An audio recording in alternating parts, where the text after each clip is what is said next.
தென்னாடுடைய சிவனே போற்றி, எந்நாட்டவர்க்கும் இறைவா போற்றி. நேயர்கள் எல்லாருக்கும் வணக்கம்.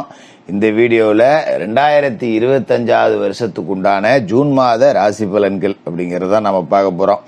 அதாவது விசுவாவசு வருஷம் வைகாசி மாதம் 18ஆம் தேதி ஞாயிற்றுக்கிழமை முருகப்பெருமானுக்கு உரிய சஷ்டி திதியில் இந்த ஜூன் மாதம் அப்படிங்கிறது பிறகுது.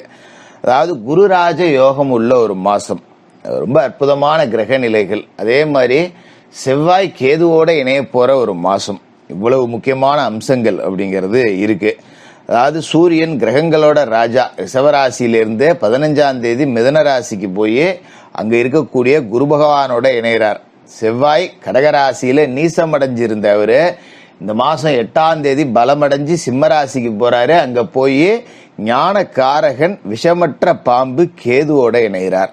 புதன் ரிஷபராசியில இருந்துட்டு 2ஆம் தேதி மிதன ராசிக்கு போய் குருவோட இணைகிறாரு. 22ஆம் தேதி கடகராசிக்கு போறாரு. சுக்கிர பகவான் மேசராசியில இருக்காரு. 29ஆம் தேதி மாச கடைசியில ரிஷபத்துக்கு போய் ஆட்சி பெற்று உட்கார போறார்.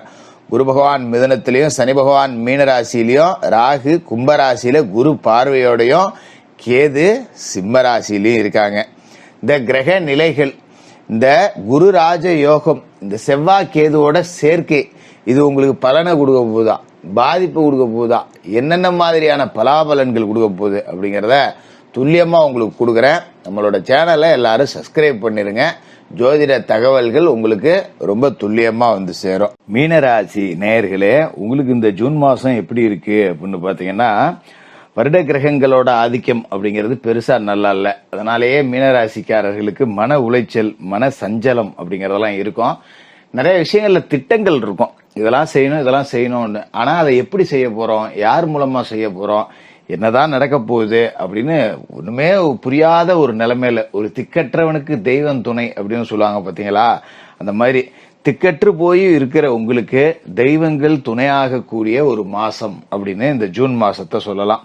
ஏன்னா வருட கிரகங்கள் எதுவுமே சரியில்லாம இருக்கு, அப்புறம் எங்கேருந்து தெய்வம் துணையா இருக்கு அப்படின்னு நீங்க கேட்கலாம். ஏன்னா ஏழரசனியோட ஆதிக்கம் அப்படிங்கிறது ரொம்ப முக்கியமா ஜென்மசனியோட பிடியில நீங்க மாட்டிருக்கீங்க. ஆனா ஜென்மத்திலேருந்து ராகு விலகி விரயத்துக்கு போயிருக்காரு. அப்படிங்கிறப்ப உங்களோட வாழ்க்கையோட முக்கியமான செலவுகள் எல்லாமே இந்த ஜூன் மாசத்துல இருந்து வர தொடங்கும். காசு பணம் 10 ரூபா எப்பவுமே கையில வச்சுக்கிட்டே இருக்கணும். ஏன்னா விரயஸ்தானத்துல ராகு உட்கார்ந்துருக்காரு, அவர் குருவால பார்க்கப்படுறாரு. அப்படிங்கிறப்ப நிறைய சுப விரய செலவுகள், அதாவது நீங்க சந்தோஷமா பண்ணுவீங்க, இதுக்காக நான் 10 ரூபா செலவு பண்ணுண்டா, கடன் வாங்கி செலவு பண்ணாலும் எனக்கு சந்தோஷம் தான்டா அப்படின்னு நீங்க நினைப்பீங்க பாத்தீங்களா, அந்த மாதிரி செலவு. பிள்ளைகளுக்கு பெரிய கல்லூரியில சேர்க்கை கிடைக்கும், நல்லா படிச்சு நிறைய மார்க் எடுத்திருக்கோம். எப்பா என் வீட்டு பிள்ளை இவ்வளவு படிச்சிருக்கு, நான் கூட எதிர்பார்க்கல, இவ்வளவு மார்க் எடுத்துருச்சு, எதையாவது விற்காது தலையாட வச்சாவது என் பிள்ளைய நான் படிக்க வச்சிருவேன்டா அப்படின்னு சொல்லிட்டு இறங்குவீங்க. அதுக்குண்டான பலன்கள் உங்களுக்கு கை மேல இந்த ஜூன் மாசத்துல கிடைக்கும்.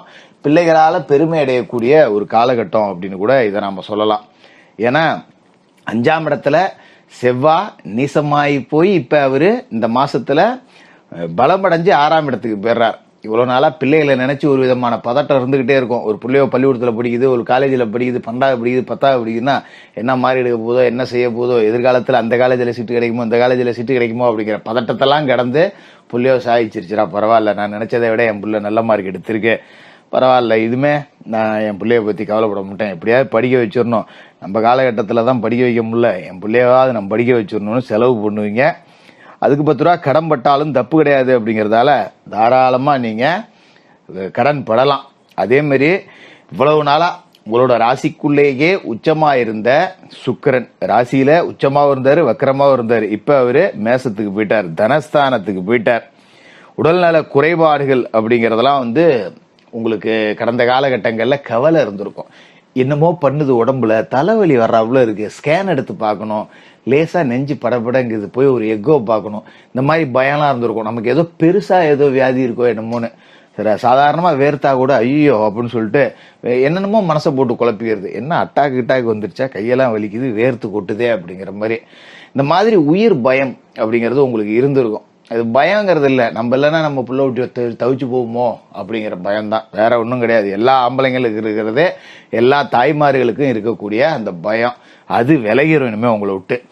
உடம்பு பத்தின பயத்தை நீங்க விட்டு விளையிடலாம். ஏன்னா ஜென்மசனி இருக்கிறப்ப இந்த மாதிரி குணம்லாம் காட்டும். ராத்திரில லேசா அப்படியே ஒரு பக்கமா வலிக்கிற மாதிரி இருந்தா கூட போன் எடுத்து பார்ப்பீங்க, மாரடைப்புக்கு அறிகுறி என்ன அப்படின்னு.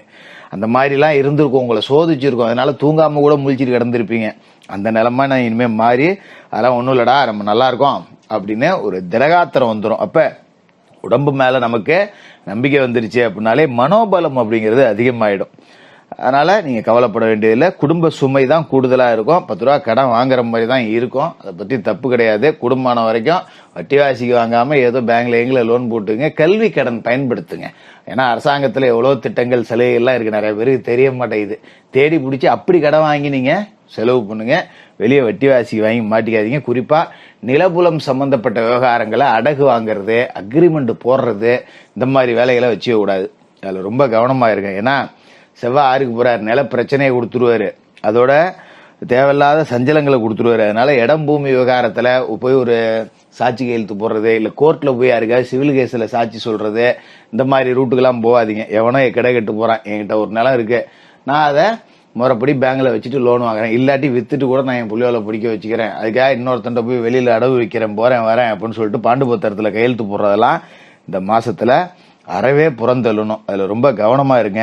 அது மாதிரி புதன் ரிஷப ராசியில இருக்காரு. 2ஆம் தேதி மிதுன ராசிக்கு போய் உங்களோட ராசிநாதன் குருவோட இணைகிறாரு.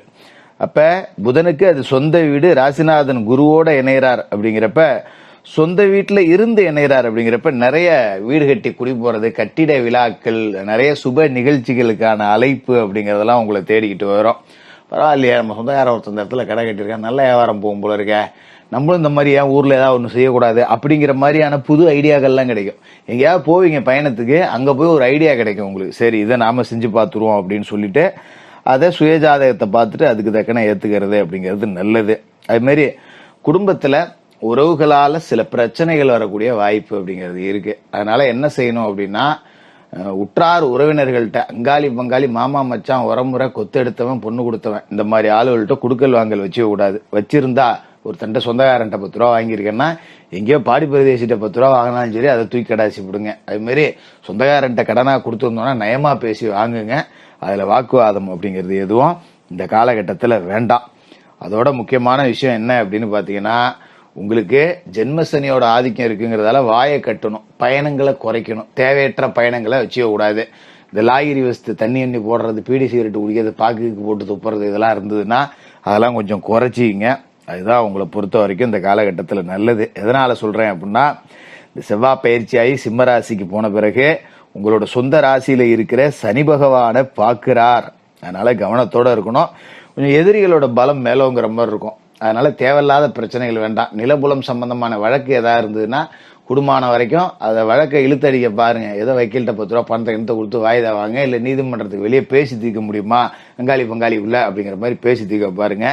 குலதெய்வ வழிபாடு அப்படிங்கறதா உங்களுக்கு ரொம்ப துணையா இருக்க போகுது. அப்ப குலதெய்வ பிரார்த்தனை அப்படிங்கிறது ரொம்ப ரொம்ப ரொம்ப ரொம்ப அவசியம். ஏன்னா செவ்வாய் கேதுவோட சேர்றாரு அப்படிங்கிறப்ப கவனம்.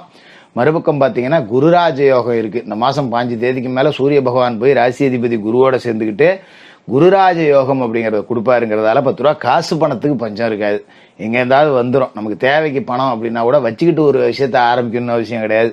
ஒரு விஷயத்த ஆரம்பிச்சீங்கன்னா பணம் தானா தேடி வந்துடும். அப்ப பண பிரச்சனை இல்லை, மனப்பிரச்சனைகள். தேவையில்லாம நாம வாயை கொடுத்து எங்கேயாவது ஜாமீனுக்கு போவ, எங்கேயாவது கையெழுத்து போட, அடுத்தவனுக்கு சவாப்தாரி ஏத்துக்க, இந்த மாதிரி பஞ்சாயத்து வந்தாதான் உண்டு. அது வரும். அதனால கூடுமான வரைக்கும் தான் உண்டு தான் வேலை உண்டுன்னு இருங்க. ஒரு இடத்துல வேலை செய்யறோம்னா கூட முறைப்படி சொல்லிட்டு லீவு போடுங்க. சொல்லாம போட்டுட்டு அடுத்த நாள் சொல்லிக்கலாம்னு நினைச்சா அது தேவையில்லாத பிரச்சனை வரும். அது மாதிரி சக ஊழியர்கள்ட்ட உங்களோட வேலைகளை ஒப்படைக்க கூடாது. அவர்களோட வேலையை நீங்களும் வாங்கி செய்யக்கூடாது. இந்த பெண் ஊழியர்கள்ட்ட ஆண்களும், ஆண் ஊழியர்கள்ட்ட பெண்களும் நக்கல் நையாண்டி பேச்சுக்களை தவிர்க்கணும். தேவையற்ற சர்ச்சைகளை கொண்டு போய் விடும். இதுல மட்டும் கவனமா இருங்க. மற்றபடி பெரிய பாதிப்புகள் எதுவும் இருக்காது. சனிக்கிழமையில விநாயகர் வழிபாடு, பெருமாள் வழிபாடு, அனுமன் வழிபாடு, மாலை நேரத்துல சனி பகவானுக்கு எள்ளு விளக்கு போட்டு எள் சாதத்தை நெய்வேத்தியமா படைச்சு காக்கைக்கு அன்னம் விடுங்க. மாற்றுத்திறனாளிகளுக்கு உங்களால முடிஞ்ச உதவிகள் செய்யுங்க. இந்த ஜூன் நல்ல திருப்பம் தரக்கூடிய ஒரு மாசமா இருக்கும். மீனராசிக்காரர்களுக்கு வாழ்த்துக்கள்.